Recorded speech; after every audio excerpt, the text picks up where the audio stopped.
Namaste kittens. I'm going to do a couple of videos now. The first thing I think I'm going to film is the 7 witchy questions tag by Amber Honey Raven, the big fat witch. I really love these questions, and I thought since I've done my first witchy tag the other day, I might as well start as I mean to go on. So the first question, biggest spell disaster. What a great question. So I was doing a ritual once. I don't think there was necessarily any spellcraft attached to it, but it was a really beautiful ritual. And you know those times when you're in the ritual mindset and you're in the ritual space and everything just seems to be going so perfectly according to plan, and you're really in that mindset that you need to hone and maintain to kind of make things happen, and you feel really connected, and your altar looks really beautiful, and everything just seems to be going right. And everything was going a little bit too right, I think, because right at the end of the ritual, I was feeling really peaceful and really meditative, and I remember it like it was yesterday. It was so great, and I just felt so calm. And then I was kind of doing some cleaning up of my altar space after the ritual, just kind of getting rid of incense and things like that. And I picked up the incense kind of dish that I was burning some incense on, and I'd never used it before, and it stuck to the cloth. It wasn't a very good dish. It wasn't necessarily heat proof or fireproof, and it was stuck to the altar cloth. So I kind of panicked because I loved that altar cloth and I didn't want it to get destroyed. So I put my hand on the altar cloth and kind of gently pulled the dish away from the altar cloth, and as I was doing that, the incense cone knocked onto the floor, and it was a light inside. I'm talking like it was burning orange, and it stuck to my carpet, and I freaked out, and I immediately just lost that meditative state, and I started going, oh my god, fuck, fuck, fuck, fuck, fuck. And I was trying to kind of get the dish and get something else and kind of scoop the live burning cone onto the dish, and it wasn't working, and the cone was burning the carpet, and I still have a black hole in the carpet near my altar now because of it, which is awful. So that really ruined the moment, and it kind of made me feel really glib and glum about the ritual because it ended in such a dramatic, annoying way. Consensus reality just totally knocked me off my perch there. So that would be a thing that I'll always remember as a time where kind of everything was going my way, and suddenly reality came knocking, and it was all about making sure my room didn't burn down. Question number 2, something I wish someone had told me when I was a new witch. I haven't made any notes at all for this video. I just wanted to see what flowed out of me. Let me think. Something I wish someone had told me when I was a new witch. To be honest with you, I just wish that I had been led to better resources sooner, and I think this is something that Amber Honey Raven also made mention of. Just the fact that there's so much out there. I wish that I'd gotten into certain principles of Eastern philosophy much sooner. I wish I'd discovered chaos magic much sooner, but in a way I don't at the same time, because I think my journey has been shaped the way it has for a reason. I've spoken in former videos about the fact that I was trying to kind of put myself in a round hole when I was very much a square peg.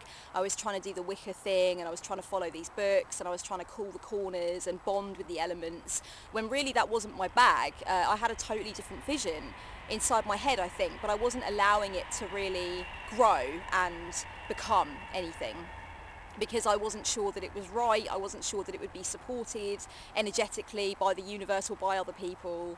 I wish someone had told me that I didn't need to go from the books, and I wish someone had told me that it was okay to carve my own path. But like I said, in a way I'm also glad that it happened how it happened, and that it was a drawn out process for me, because I'll always remember those moments of discovery now. They weren't handed to me on a plate. I had to carve my spirituality and carve my sense of self and dissolve quite a lot of the perceptions that I had about myself and about spirituality and about witchcraft in order to get to this very potent, very individualized point in my practice. So I'm happy in a way that it's happened like that, and I can only be grateful for that, really.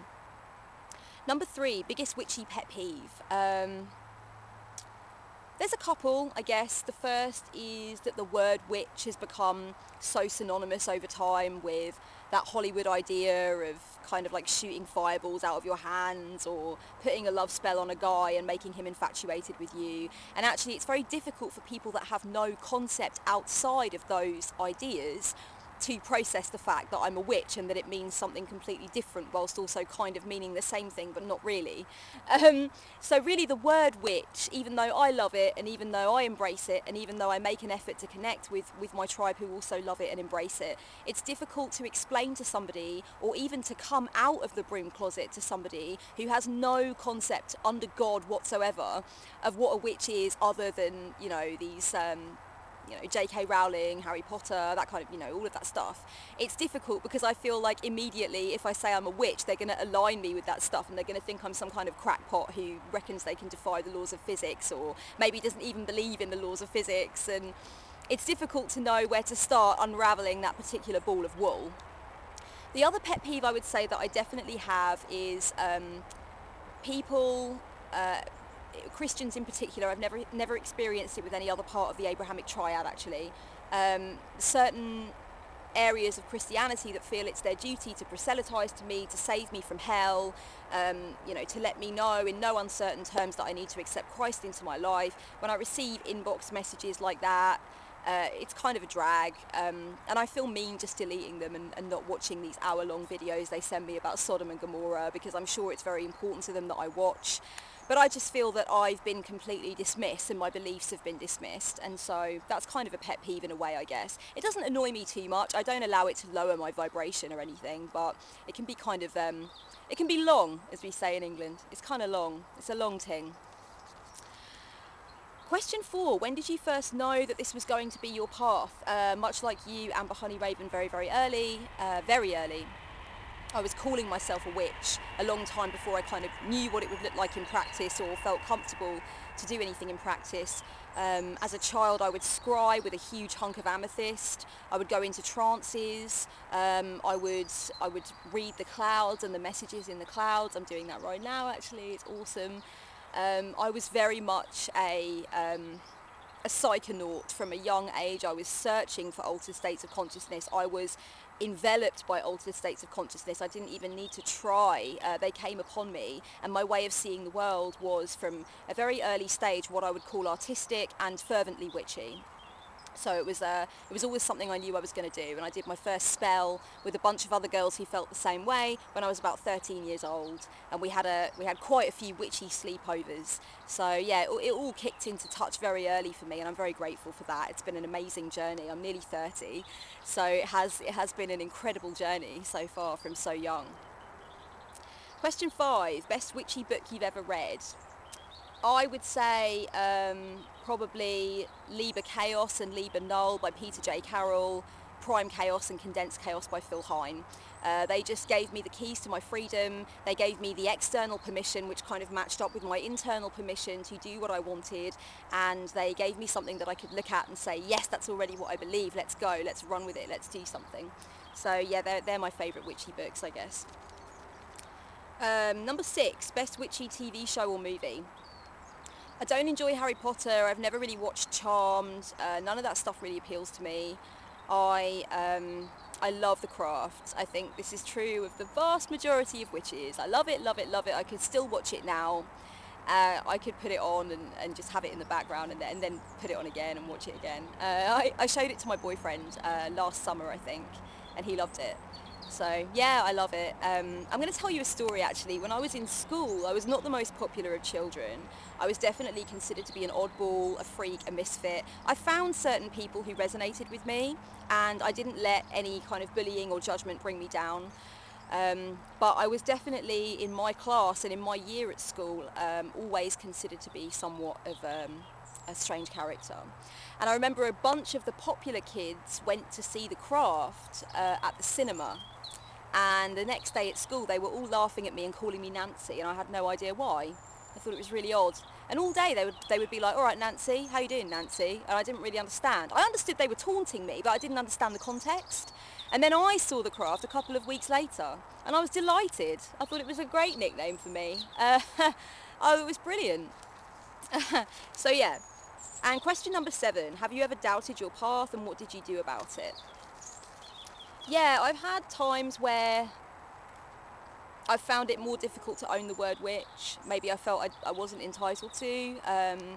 ups and downs emotionally and in my external circumstances, which led to me not spending much time or any time on practice. And definitely a year back there where I'd say I was dancing in some kind of territory which was halfway between nihilism and pure unadulterated hedonism, whereby everything just seemed to be, everything spiritual seemed to be kind of surplus to requirements, kind of not really the point.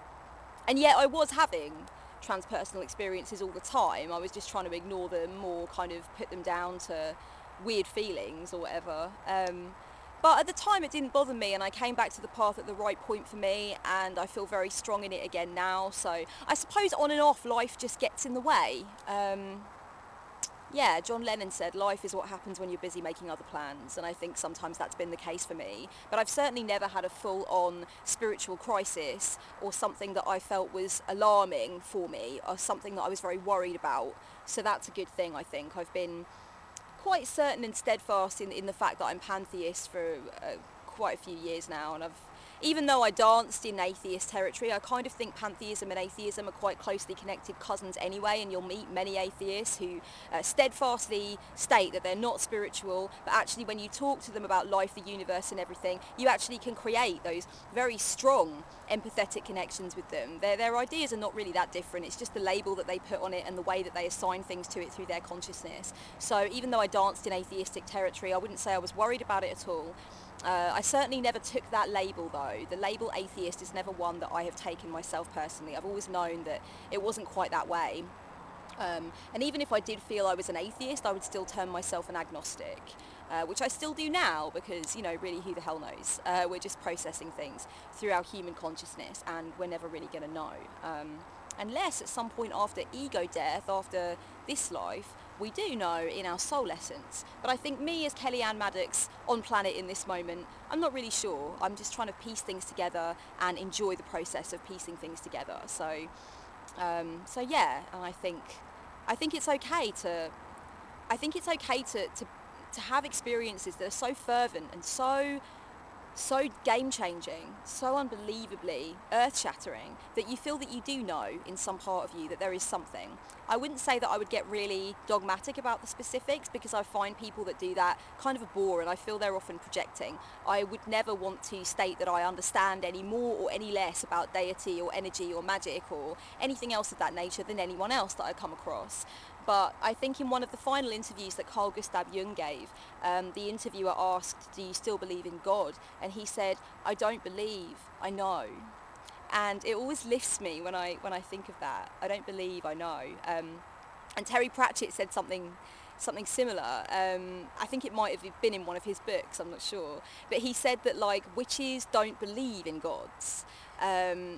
But that's only because they spend so much time with them and communicate with them so freely that for a witch to believe in a god would kind of be like you believing in the postman. You know, gods are just par for the course. That's just how it is. And I found that really funny too, that the idea that actually it's so much a part of one's normality that it's not really even about belief or, you know, the shaking of that belief. It's just something that goes on in the everyday, and that's kind of how I feel to an extent too. But I'm rambling now, so I'm going to leave this video there. But thanks so much for the questions, and you've been tagged. If you're watching this and you're a witch, please answer these 7 questions and let me know that you have, and I'll come and watch them, come and watch you give your answers, because I'm always intrigued. Okay, much love, blessed be.